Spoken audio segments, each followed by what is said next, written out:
उमा जी, आपका अटल टीवी पर बहुत-बहुत स्वागत है। धन्यवाद मेरी बहना, आपका भी। जी, शिक्षा मित्रों के मानदेय बढ़ोतरी को लेकर जो शासनादेश जारी हुआ है, उस पर आप क्या कुछ कहना चाहेंगी? पहले तो आभार जताऊंगी माननीय मुख्यमंत्री जी का, जी। माननीय शिक्षा मंत्री जी का और आम शिक्षा मित्र का भी। इसलिए आभार कि अरसे बाद, इतने संघर्ष के बाद माननीय मुख्यमंत्री जी ने जो दिया, जी। मेरे भाई बहनों ने उसका सम्मान किया। जी। दर्द तो बहुत है, लेकिन जो मिला, आभार उसके लिए। जो अभी नहीं मिला है उसके लिए याचना फिर से। जी। क्योंकि ये परिवार को पालने के लिए पूर्ण नहीं है। आज हमारे बच्चे अच्छी शिक्षा से वंचित हो गए। जो 10 साल चला गया, 2017 से लेकर 27 आके खड़ा हो गया सामने। जी।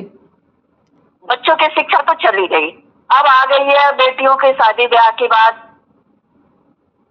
दहेज रूपी इतना बड़ा संसार खड़ा है कि बच्चों को इंसान कहाँ लेके जाए। शिक्षा मित्र परिवार जी।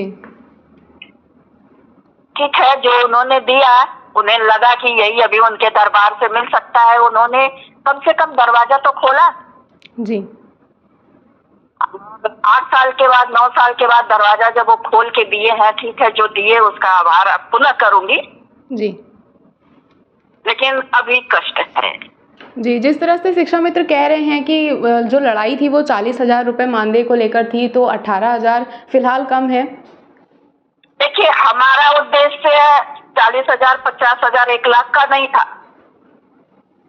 हमारा उद्देश्य पूर्ण सम्मान का था। हमें अयोग्य करार दिया गया था। समाज में हमें ये दृष्टि से देखने के लिए विवश कर दिया गया था। जी। हमें जो कष्ट था उसकी जिम्मेदारी सरकार की थी कि हमारे कष्ट को त्वरित दूर करके जनमानस में संदेश देते कि नहीं, ये अयोग्य नहीं थे। कोई वैधानिक त्रुटियां थी इस समाज में, माननीय न्यायालय से बड़ा कोई नहीं है। जी। माननीय न्यायालय को लगा, उन्होंने फिर से शासन के पाले में हमें भेजा। तो सरकार ने जो विलंब किया, जी, ये उचित नहीं है। जी। विलंब नहीं करना चाहिए था। ये 8 साल 10 साल गवा करके फिर हमें ला करके फांसी के पायदान पे, यानी पहली सीढ़ी पे खड़ा कर दिया है आपने। जी। और उस पहली सीढ़ी से चढ़ते चढ़ते फिर अब हम 100 पार करेंगे, तब तक तो हमारे पास उम्र ही नहीं बचेगी। जी। हमारे पास जब बचेगा नहीं तो आप देंगे भी क्या? जी, जिस तरह से शासन ने अब दरवाजे खोले हैं, आप जैसा हमें बता रही हैं, तो आगे जो अन्य समस्याएं भी शिक्षा मित्रों की बची हुई हैं, जैसे 62 साल पर उनका रिटायरमेंट हो, 12 महीने का मानदेय मिले, इन चीज़ों को लेकर, इन मांगों को लेकर आगे क्या कुछ रणनीति रहने वाली है? कैसे शासन प्रशासन में पैरवी की जाए? शासन प्रशासन में पहले के मांग पत्रों में भी ये सारी बातें निहित है। जी।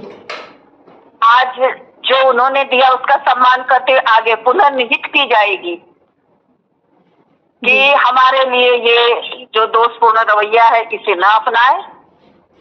इसी शिक्षा जगत में, प्राइमरी के क्षेत्र में, उन विद्यालयों में सभी की सेवा अवधि 62 साल है। हमारी भी पहले 62 साल ही तय थी। जी। लेकिन माननीय मुख्यमंत्री जी ने क्यों 60 साल घटा के कर दिया, ये तो हम लोग खुद ही नहीं समझ पाते। जी। कष्ट है इस बात का कि सेंट्रल में भी इनकी सरकार है, राज्य में भी इनकी सरकार है। दोनों सरकारों में तालमेल क्यों नहीं बैठ रहा है? जी।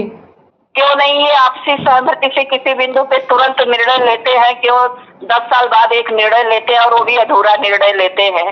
अगर मैं सच्चाई की बात करूं तो माननीय मुख्यमंत्री जी को ये जितने बिंदु इसमें निहित थे, मैं अपने मांग पत्र की बात करूंगी। जी। जी।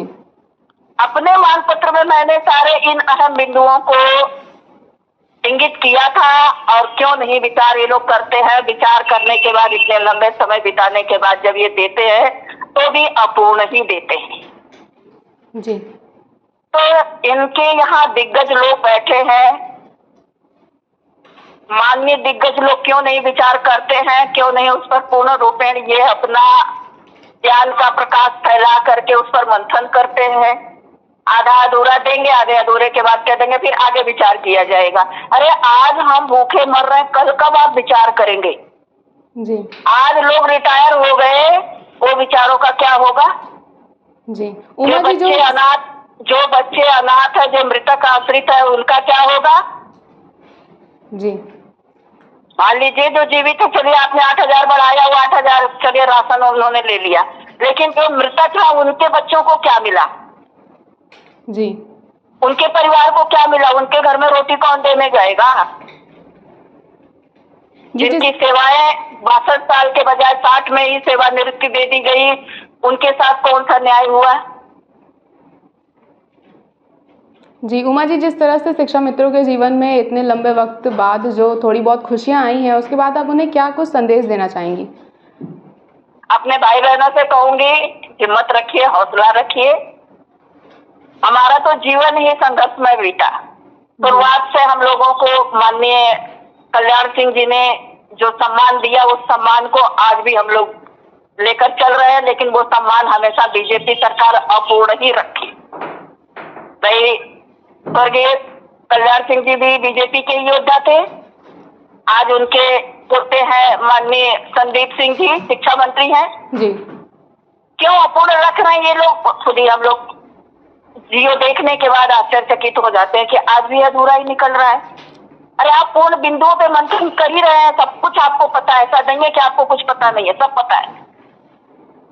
पता होने के बाद अपूर्ण आप क्यों देते हैं, ये नहीं हम लोगों को समझ में आती कि हमारे साथ छलावा क्यों, शिक्षा मित्र परिवार के साथ छलावा क्यों? जी ये छलावा ही कहेंगे इसको। आपको पता है कि वो अनाथ बच्चे जिनके यहाँ रोटी देने वाला कोई नहीं है, उनके लिए हमने क्या दिया? जो सेवानिवृत्त हो गए 62 साल से पहले, अभी उनको हमने क्या दिया? जो अभी खड़े हैं उनको भी हमने क्या दिया? भाई ऊंट के मुंह में जीरा। जी उमा जी, अटल टीवी से जुड़ने के लिए बहुत बहुत धन्यवाद। Thank you.